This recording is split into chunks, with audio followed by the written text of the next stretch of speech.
Kabantay ba mo igsuon? Nga matingala ta nga karon ato pa siyang naistorya. Ug ugma wala na. Kasama ka ingon ta, Lord, nakita pa nako siya gahapon.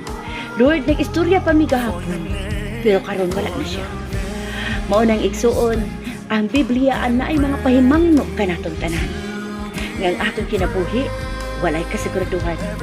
Ug dili kini nato pwedeng ipasigarbo sa uban. Nga unya pa ko kuhaon sa Dios kay ako lig-on pa ug ako kompleto pa ug ako baskog pa. Kay ang aton kinabuhi igsuon sama kini sa gabon. Nga karon nakita pa nimo ug unya wala na. Ang Biblia nagpahimangno diri sa Santiago chapter 4 verse 14. Wala ka man nasayod kung unsay mahitabo kaninyo ugma. Sama ka mo sa gabon nga makita sa makadyot ug unya mahanaw. Ingon ana ang atong kinabuhi igsuon. Karon naa pa ta. Basig ugma wala na ta.